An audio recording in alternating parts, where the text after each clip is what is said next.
Hi welcome to our channel. ముఖ్యమంత్రి రేవంత్ రెడ్డి గారిని మర్యాదపూర్వకంగా బాలకృష్ణ గారు కలిసి అభినందనలు తెలియజేయడం జరిగింది. ఇది పెద్ద వార్త ఏం కాదు. సాధారణ వార్త అయినప్పటికీ ఈ విషయంపై రకరకాల ఊహాగానాలు, చర్చలు జరుగుతున్నాయి. వాళ్ళు సీక్రెట్స్‌గా ఏం మాట్లాడుకున్నారు, మాట్లాడుకుంటే ఏమేమి మాట్లాడుకుంటారంటూ సోషల్ మీడియాలో రకరకాల రాజకీయ చర్చలు జరుగుతున్నాయి.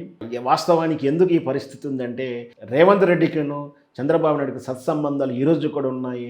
రేవంత్ రెడ్డి ఆ రోజు నోటుకోటు కేసు ద్వారానే చంద్రబాబు నాయుడుకి విపత్కర పరిస్థితులు వచ్చాయి. అయినా కూడా ఈ రాష్ట్రంలో తన రిప్రజెంటివ్‌గా, ఏజెంట్‌గా ముఖ్యమంత్రి స్థానంలో రేవంత్ రెడ్డి ఉండడం చంద్రబాబు నాయుడు హర్షిస్తున్నాడు. కాబట్టి దాంతోపాటు సీక్రెట్స్ అంటే చీకటి ఒప్పందాలు జరుగుతున్నాయి ఆ చర్చల్లో భాగంగా అంటూ రకరకాల సెటైరికల్ జరుగుతున్నాయి.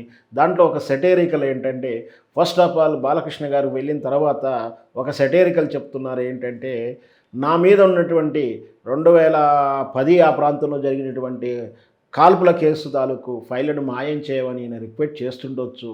ఎందుకంటే ఆ కేసు తాలూకు సాక్ష్యాలు ఎప్పుడున్నా కూడా నన్ను రాజకీయంగా ఇబ్బంది పెడతాయి. ఆ ఫైళ్ళని రూపుమాపని చెప్పాడని ఒక సెటైరికల్ స్టోరీ నడుస్తుంది. Chandrababu Naidu vote note case ద్వారా చంద్రబాబు నాయుడు మీద ఉన్నటువంటి కేసులని మాఫీ చేయడానికి, కేసు ఫైల్స్ మాఫీ చేయడానికి, మాయం చేయడానికి ప్రయత్నించు అంటూ చర్చలు చేసుకున్నారు.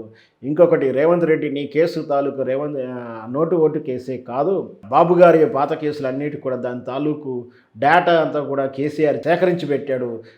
ఫైల్ను మాయం చేయండి అని చర్చ చేసి ఉండొచ్చు అని చెప్తూ రకరకాల డిబేట్స్ నడుస్తూ ఉన్నాయి. ఏదైనా కూడా ఒక ఉన్నతమైనటువంటి పదవిలోకి రేవంత్ రెడ్డి లాంటి వ్యక్తి ముఖ్యమంత్రికి వచ్చినప్పుడు సాధారణంగా సినీ సెలబ్రిటీసు, స్పోర్ట్స్ సెలబ్రిటీసు, సామాజికవేత్తలు, రాజకీయ సెలబ్రిటీసు, వివిధ సంఘాల నాయకులు వెళ్ళి మర్యాదపూర్వకంగా కలవడం అనేది సర్వసాధారణం.